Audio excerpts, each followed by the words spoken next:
Welcome to my channel brilliantly bright. मैंने first part में आपके लिए वीडियो बनाई थी इलेक्ट्रिसिटी चैप्टर के अंदर फिजिक्स। तो फिजिक्स के अंदर मैंने फर्स्ट चैप्टर पढ़ाया था आपको चार्ज क्या होता है, कंडक्टर क्या होते हैं, इंसुलेटर क्या होता है, पोटेंशियल क्या होता है, वोल्ट मीटर क्या होता है। जिन स्टूडेंट ने मेरा वीडियो का पहला पार्ट नहीं देखा है वो डिस्क्रिप्शन में मेरी लिंक है, उसमें जाके देख सकते हैं। आज हम बात करेंगे इलेक्ट्रिक करंट। इलेक्ट्रिक करंट क्या होता है, ठीक है। तो when a charge flow 1.2 another point in a particular direction with the respect of time। यदि हम चार्ज को एक प्लेस से दूसरे प्लेस पे लेके जा रहे हैं टाइम के रेस्पेक्ट में, तो वो हमारा इलेक्ट्रिक करंट होता है। इलेक्ट्रिक करंट का सिंपल डिफाइन है कि यदि आप चार्ज को फ्लो करा रहे हो एक जगह से दूसरी जगह पर्टिकुलर डायरेक्शन में टाइम के रेस्पेक्ट में, उसे बोलते हैं इलेक्ट्रिक करंट। अब इलेक्ट्रिक करंट का फॉर्मूला क्या होता है, यूनिट क्या होती है, डिफाइन क्या होती है, ये आज हम पढ़ेंगे। तो फॉर्मूला हमारा सिंपल है, electric current equal to charge upon time. मतलब कितना चार्ज ट्रैवल हुआ है टाइम के अकॉर्डिंग एक पर्टिकुलर डायरेक्शन में, उसके अकॉर्डिंग ही हमारा फॉर्मूला निकल के आता है। Electric current equal to charge upon time.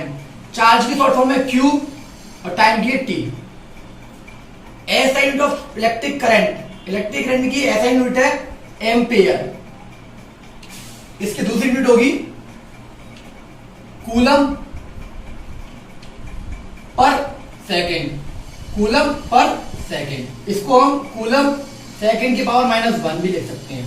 तो आपसे अगर कोई पूछता है कि इलेक्ट्रिक करंट की ऐसी यूनिट क्या होगी, इलेक्ट्रिक करंट की ऐसी यूनिट होगी एम्पियर और coulomb per second. Electric current की क्वांटिटी स्केलर होती है। स्केलर का मीन्स होता है यदि कोई भी क्वांटिटी जिसमें ओनली ऑन मैग्नीट्यूडो डायरेक्शन ना हो, उसे बोलते हैं स्केलर क्वांटिटी। तो इलेक्ट्रिक करंट क्या होता है कि यदि कोई भी बॉडी, यदि कोई भी चार्ज एक जगह से दूसरी जगह आ रहा है टाइम के रेस्पेक्ट में, तो वो हमारा इलेक्ट्रिक करंट है। और इलेक्ट्रिक करंट की unit ampere coulomb per second. Electric current की क्वांटिटी स्केलर होती है क्योंकि इसमें मैग्नीट्यूड होता है, डायरेक्शन नहीं होता है। अब हम पढ़ेंगे इलेक्ट्रिक करंट की यूनिट के बारे में। आपको पता है कि इलेक्ट्रिक करंट की यूनिट एम्पियर होती है, लेकिन एम्पियर एक बड़ी यूनिट होती है इलेक्ट्रिक करंट की। लेकिन अगर हमें छोटी यूनिट दे रखी है तो हम किस तरीके से वर्क करेंगे हम वो देखते हैं। हमने एक यूनिट पकड़ ली है ampere, milli ampere, milli ampere, जिसकी शॉर्ट फॉर्म होती है MA। 1 मिली एम्पियर में 1/1000 एम्पियर होती है। अगर इसको हम स्टैंडर्ड फॉर्म में लिखेंगे तो 1 मिली एम्पियर 10 की पावर -3 एम्पियर हो गए। तो अगर आपको कोई पूछता है कि 1 मिली एम्पियर में कितने एम्पियर होते हैं, तो आप बताओगे 1 मिली एम्पियर 10 की पावर -3 एम्पियर होती हैं। इलेक्ट्रिक करंट को किस चीज से मेजर किया जाता है, वो उस मीटर का नाम है एमीमीटर। ऐसा कोई इंस्ट्रूमेंट जिससे हम इलेक्ट्रिक करंट को मेजर करते हैं उसे बोलते हैं एमीमीटर। क्या बोलते हैं? एमीमीटर। एमीमीटर पे जो रेजिस्टेंस होता है वो होता है लो रेजिस्टेंस। मतलब यदि आप किसी भी एमीमीटर में इलेक्ट्रिक करंट को फ्लो कराओगे तो करंट का जो फ्लोटेशन है वो कम नहीं होगा, जितना है उतना ही रहेगा, क्योंकि उसके अंदर जो रेजिस्टेंस है वो लो प्रेजेंट है। ठीक है।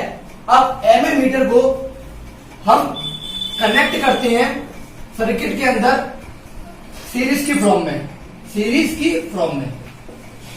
मतलब यदि आपको किसी भी सर्किट के अंदर इलेक्ट्रिक करंट को मेजर करना है तो एमीमीटर को आपको कनेक्ट करना पड़ेगा सीरीज में कनेक्ट करना पड़ेगा।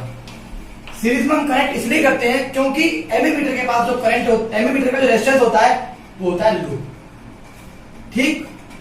तो आपने ये सीखा कि 1 मिली एम्पियर में 10 की पावर -3 एमीमीटर, 10 की पावर -3 एम्पियर होते हैं। और एमीमीटर को इलेक्ट्रिक करंट को हम मेजर करते हैं एमीमीटर से, और एमीमीटर को हम कनेक्ट करते हैं सर्किट में सीरीज की फॉर्म में, और एमीमीटर के बाद जो रेजिस्टेंस होता है वो होता है लो। अब हम बात करेंगे डायरेक्शन ऑफ इलेक्ट्रिक करंट। मतलब इलेक्ट्रिक करंट का डायरेक्शन क्या है, इलेक्ट्रिक करंट कहां से निकलता है और कहां पर खत्म होता है, इसके बारे में पढ़ेंगे। The conventional direction of electric current is from positive terminal of a cell to the negative terminal through the outer circuit। मतलब क्या है इसका? कि जो इलेक्ट्रिक करंट का डायरेक्शन होता है वो पॉजिटिव टर्मिनल से शुरू होता है और नेगेटिव टर्मिनल पे खत्म हो जाता है। तो अगर आपसे कोई पूछता है कि इलेक्ट्रिक करंट कहां से निकलता है, पॉजिटिव टर्मिनल से, और खत्म कहां पर होता है, नेगेटिव टर्मिनल पे। खत्म का मीन्स क्या है कि कहां पर जाकर मिलता है। तो हमने कैसा सर्किट बनाया है, ये आपका है सेल, इसके अंदर दो टर्मिनल है, पॉजिटिव और नेगेटिव। जो बड़ा वाला टर्मिनल है वो है पॉजिटिव, जो छोटा वाला टर्मिनल है वो है नेगेटिव। इसे बोलेंगे पॉजिटिव टर्मिनल, इसे बोलेंगे नेगेटिव टर्मिनल। तो आपको पता है कि जो इलेक्ट्रिक करंट होता है वो पॉजिटिव टर्मिनल से निकलता है, तो इधर से निकलेगा और इधर जाके खत्म हो जाएगा। ठीक है, तो आपको इतना रखना है कि पॉजिटिव से निकलेगा, नेगेटिव पे जाके खत्म हो जाएगा। तो इलेक्ट्रिक करंट का डायरेक्शन होता है पॉजिटिव से लेके नेगेटिव तक, पॉजिटिव से negative. How the current flow in a wire, मतलब करंट किस तरीके से वायर में फ्लो होता है हम वो पढ़ेंगे। Electric current is a wire of electrons in a metal, मतलब इलेक्ट्रिक करंट की जो फ्लो होता है ना वायर में, वो इलेक्ट्रॉन की मदद से होता है। अगर इलेक्ट्रॉन्स नहीं होंगे तो इलेक्ट्रिक करंट फ्लो नहीं होगा। और आपको हमेशा रखना है कोई सा भी मेटल हो वो, अगर उसके पास फ्री इलेक्ट्रॉन्स हैं तो वो इलेक्ट्रॉन को कैरी करेगा, वरना नहीं करेगा। तो इलेक्ट्रॉन का होना अनिवार्य है। तो अब किस तरीके से वायर के अंदर इलेक्ट्रिक करंट फ्लो होता है हम वो पढ़ेंगे। तो देखो ये हमारा है वायर, ये है वायर जिसको हमने कनेक्ट किया है सेल से कनेक्ट किया है। सेल में दो टर्मिनल है, पॉजिटिव और नेगेटिव। पॉजिटिव से करंट निकलता है तो करंट का डायरेक्शन है वो है अपवर्ड, मतलब करंट डायरेक्शन इसकी तरफ, इधर की तरफ जा रहा है, इधर की तरफ डायरेक्शन आ रहा है करंट का। ये करंट का डायरेक्शन है इस तरीके से, और इलेक्ट्रॉन का डायरेक्शन है इस तरीके से। तो आपने देखा कि इलेक्ट्रिक करंट डायरेक्शन इधर की तरफ जा रहा है, इधर की तरफ, और इलेक्ट्रॉन का जा रहा है इधर की तरफ। तो इसका मतलब क्या हुआ कि इलेक्ट्रॉन्स अपोजिट मूव करते हैं इलेक्ट्रिक करंट के। मतलब अगर इलेक्ट्रिक करंट नॉर्थ से आ रहा होगा तो इलेक्ट्रॉन साउथ से आ रहे होंगे, तो इलेक्ट्रॉन इधर की तरफ जाएंगे और इलेक्ट्रॉन इधर की तरफ जाएंगे और करंट इधर की तरफ जाएगा। तो दोनों जो मूवमेंट करते हैं वो अपोजिट डायरेक्शन में मूव करते हैं। लेकिन एक पॉइंट आपको हमेशा रखना है, जिस मेटल में फ्री इलेक्ट्रॉन्स होंगे वही मेटल इलेक्ट्रिक करंट को फ्लो कराएगा, और उसे बोलते हैं कंडक्टर। अब बात करेंगे symbol of electronic component. Symbol का मीन्स होता है कि आप किसी भी सर्किट में किस तरीके से कंपोनेंट को प्रेजेंट कर रहे हो, वो रिप्रेजेंट करने का तरीका। तो आपके पास है ये एमीमीटर को हम रिप्रेजेंट करते हैं। एक सर्कल आपको बनाना है, उसके अंदर ए लिखना है, प्लस और नेगेटिव, सिंपल सा, कुछ नहीं है। ऐसे सेम वोल्ट मीटर है, प्लस और नेगेटिव। गैलोमीटर में क्या होता है, कोई भी साइन को हम रिप्रेजेंट नहीं करते क्योंकि कोई परमानेंट साइन नहीं है कि इधर पॉजिटिव आएगा या नेगेटिव आएगा, या इधर पॉजिटिव आएगा या इधर नेगेटिव आएगा, कोई परमानेंट फिक्स नहीं है। अब बात करें कनेक्टिंग वायर में। कनेक्टिंग वायर का क्या होता है, एकदम स्ट्रेट लाइन होती है, एक तरीके की स्ट्रेट लाइन होगी जो आपको रिप्रेजेंट कराएगी स्ट्रेट वायर का, स्ट्रेट लाइन। ठीक है। जॉइंट वायर में क्या होगा कि दो से अधिक वायर होंगे जिनको हम एक पॉइंट से कनेक्ट करेंगे, और एक पॉइंट पे क्या होगा, जो करंट की वैल्यू होगी ना वो होगी 0। इस पॉइंट पे करंट की वैल्यू होगी 0। तो जब हम दो या दो से अधिक वायर को कनेक्ट करते हैं तो उस पॉइंट पे आई की वैल्यू होती है 0। इसमें हम वायर क्रॉसिंग में क्या करते हैं कि दो वायर होते हैं जिनको हम क्रॉस कराते हैं। क्रॉस का मीन्स क्या हो गया कि जो इस पे इलेक्ट्रिक करंट फ्लो हो रहा होगा, जो इस पे इलेक्ट्रिक करंट फ्लो हो रहा होगा वो इस पे ट्रांसफर नहीं होगा, जो इस पे इलेक्ट्रिक करंट फ्लो हो रहा होगा वो इस पे ट्रांसफर नहीं होगा। तो मतलब क्या हुआ कि इसका करंट इस पे ट्रांसफर नहीं होगा, मतलब करंट वेस्टेज नहीं होगा। तो इसका मीन्स क्या होगा, वायर क्रॉसिंग विदाउट कनेक्ट। मतलब करंट का मीन्स क्या होगा कि अगर इस पे 10 एम्पीयर इलेक्ट्रिक करंट है तो इस पे 10 ही रहेगा, ना कि 10 एम्पीयर इस पे करंट आ जाएगा। तो वायर क्रॉसिंग सिंपल सा है कि दो वायर को हम क्रॉस कराएंगे विदाउट टच। अब हम बात करेंगे फिक्स्ड रेजिस्टेंस के बारे में। फिक्स्ड का मीन्स हो गया ऐसा कोई कंडक्टर जिसकी प्रॉपर्टी चेंज नहीं हो रही है, उसे बोलेंगे फिक्स्ड। कोई भी वायर है उसके अंदर रेजिस्टेंस प्रेजेंट होता है, ठीक है, तो उसका सिंबल रिप्रेजेंट करने का होता है ये, इस तरीके से सिंबल होता है ये तो कर रहा है रेजिस्टेंस। अब बात करेंगे वेरिएबल रेजिस्टेंस। वेरिएबल रेजिस्टेंस में क्या होता है कि इसमें तरह तरह के रेजिस्टेंस प्रेजेंट होते हैं। एक ये रहा और उसके ऊपर हमने एक और वायर लगा दिया है, तो वो आपका वेरिएबल रेजिस्टेंस बन गया। और इसका दूसरा सिंबॉलिक है इस तरीके का। अब बात करेंगे ओपन की। ओपन की में क्या होता है कि इनके बीच में कुछ डिस्टेंस होगा, डिस्टेंस होने के कारण से इसमें इलेक्ट्रिक करंट फ्लो नहीं होगा, इनके बीच में कुछ गैप होगा, ये टच नहीं हो रही होंगी। और इसको हम इस तरीके से भी सिंबल रिप्रेजेंट कर सकते हैं, बीच में डॉट नहीं होगा, एकदम खाली होगा, तो ये ओपन की का है। जब ये ओपन होंगी ना तो करंट फ्लो नहीं हो रहा होगा।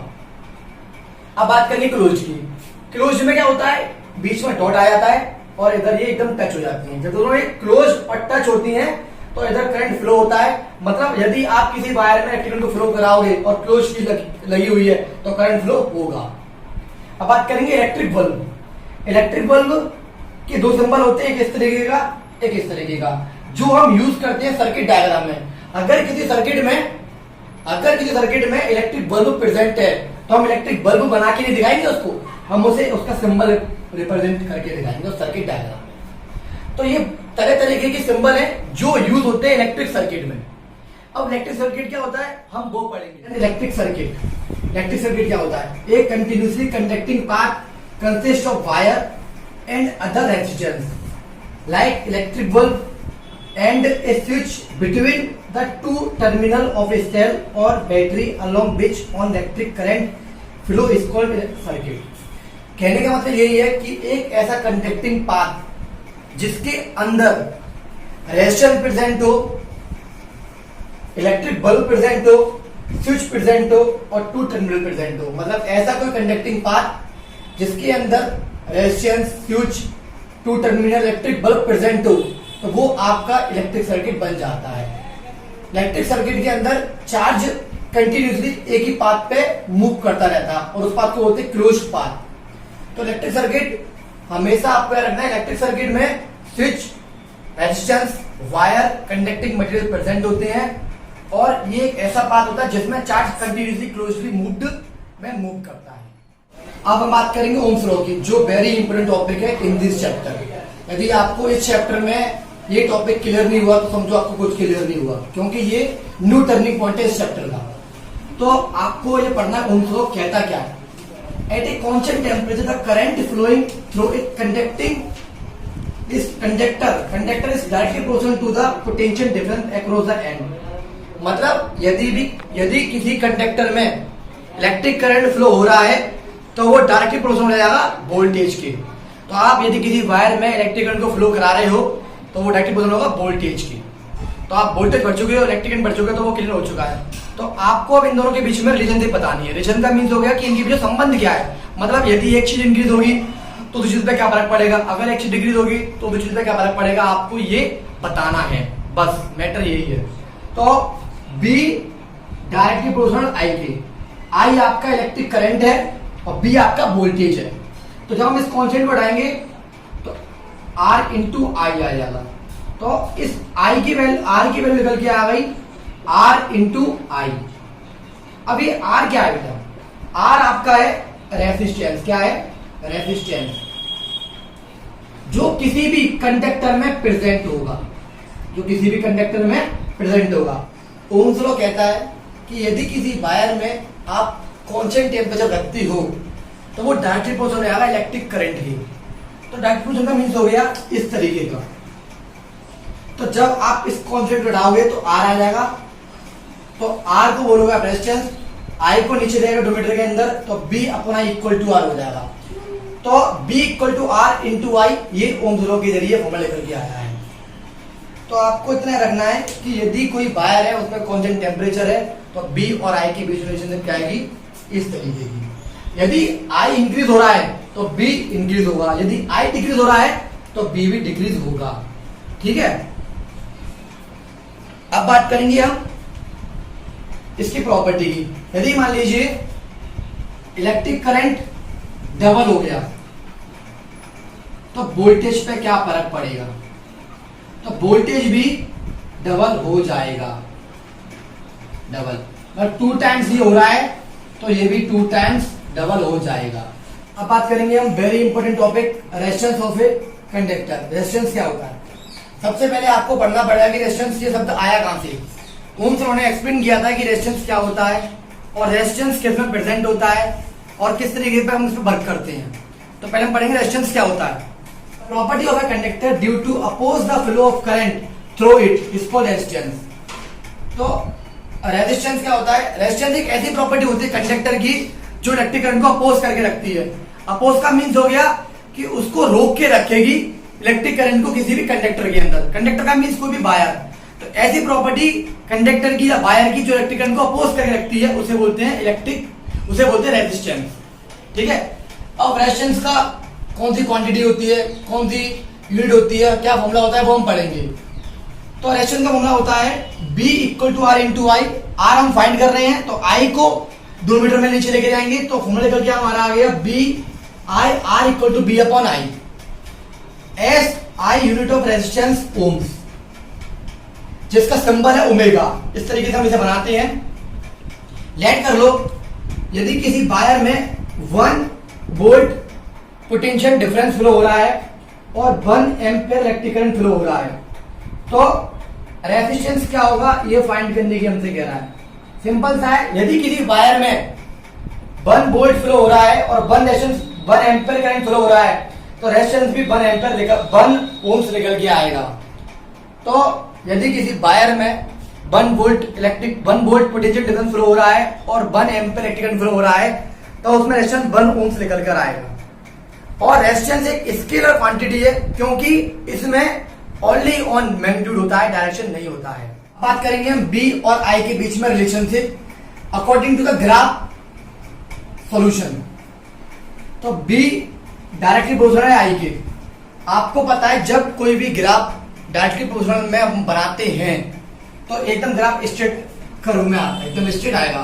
तो इसका मतलब क्या हुआ, यदि बी इंक्रीज हो रहा होगा तो आई भी इंक्रीज होगा, यदि आई इंक्रीज हो रहा होगा तो बी भी इंक्रीज होगा। तो आपने देखा कि हम इलेक्ट्रिक करंट इस पॉइंट पे मान लीजिए कुछ भी लेट कर लीजिए 5 है, 5 एम्पियर इलेक्ट्रिक करंट है तो वोल्टेज मान लो इस पे है 7। हम आगे बढ़े थोड़ा, इस पे मान लो इलेक्ट्रिक करंट 10 है तो वोल्टेज भी इंक्रीज हो रहा है कंटिन्यूसली 14 वोल्ट। तो इसका मतलब क्या हुआ, जब हम इधर आगे बढ़ रहे हैं तो वोल्टेज भी इधर आगे बढ़ रहा है। मतलब आप इधर जाओगे तो वोल्टेज भी ऊपर जाता जाएगा। तो इसका मीन्स यही है कि दोनों डायरेक्टली प्रोपोर्शनल है। अगर एक चीज बढ़ेगी तो एक चीज भी बढ़ेगी। ठीक, तो आपने ये पढ़ा है, आपसे पहले पूछा जाता है कि graph between B and I, तो आपको लिखना है कि B is directly proportional to the electric current then the graph is this. अब हम बात करेंगे यूनिट ऑफ पेग की जिसका नाम है रेसिविटी। तो आपको पता है कि आर डायरेक्टली प्रोपोर्शनल लेंथ के, आपको पता है कि आर इनवर्सली प्रोपोर्शनल 1/a के। हमने दोनों इक्वेशनों को कंबाइन कर दिया, फर्स्ट और सेकंड को कंबाइन कर दिया। कंबाइन का मीन्स क्या होता है, कंबाइन का मतलब होता है कि इक्वेशन में जो चीज कॉमन आती है उसको सिर्फ हम एक बार लिखते हैं। दोनों कंबाइन किया, दोनों बार आ रहा है ये, एक बार तो हमने इसको एक बार लिखा, एल को लिखा ये, आर ए को लिखा हमने ये। तो जब हमने साइन को उठाया तो एक कॉन्स्टेंट टर्म निकल के आया जिसका नाम है रेसिबिलिटी। तो R equal to resistivity into L upon A. तो अगर हम इधर से इसकी वैल्यू निकालेंगे रेसिबिलिटी की तो ए इधर पहुंच जाएगा आर के अंदर इंटू में और एल नीचे डिवाइड में आ जाएगा। तो आपका फॉर्मूला निकल के आया इस तरीके का ये। तो आपसे कोई पूछेगा रेसिबिलिटी का फॉर्मूला क्या होता है तो आप बोलोगे R into A upon L. ठीक, अब रेजिस्टेंस की ऐसा यूनिट क्या होती है, रेजिस्टेंस की यूनिट होती है ओम्स इंटू मीटर। और रेसिबिलिटी एक स्केलर क्वांटिटी होती है क्योंकि इसमें ऑल योर मैग्नीट्यूड होता है। अब हम बात करते हैं कि ये ऐसा यूनिट आई कहां से। आपको पता है कि रेजिस्टेंस की ऐसा यूनिट होती है ओम्स। आपको पता है कि एरिया की होती है मीटर स्क्वायर। आपको पता है लेंथ की होती है मीटर। तो 1 मीटर से 1 मीटर कट जाएगा तो ऐसा यूनिट निकल के रेसिबिलिटी की ओम्स इंटू मीटर। तो आपको सिर्फ एक बात याद रखनी है, रेसिबिलिटी की ऐसा यूनिट होती है ओम्स इंटू मीटर। रेजिस्टेंस एक स्केलर क्वांटिटी होता है। रेजिस्टेंस सिर्फ डिपेंड करता है आपका टेम्परेचर पे और नेचर ऑफ मटेरियल, लेंथ और एरिया पे डिपेंड नहीं करता है। रेसिबिलिटी लेंथ एरिया पे डिपेंड नहीं करती है, सिर्फ डिपेंड करती है नेचर ऑफ मटेरियल पे और टेम्परेचर पे। ठीक, अब रेसिबिलिटी की क्वेश्चन आएंगे बहुत सारे जिसमें आपको रेडियस गिवन दे रखी होगी, डायमीटर गिवन दे रखी होगी, लेंथ गिवन दे रखी होगी। मतलब इन चारों में से आपको 3 चीज गिवन दे रखी होगी और एक 4 चीज आपको फाइंड करनी होगी। तो मैं आशा करता हूं कि मेरी वीडियो आपको पसंद आई होगी। Please subscribe my channel. Thank you.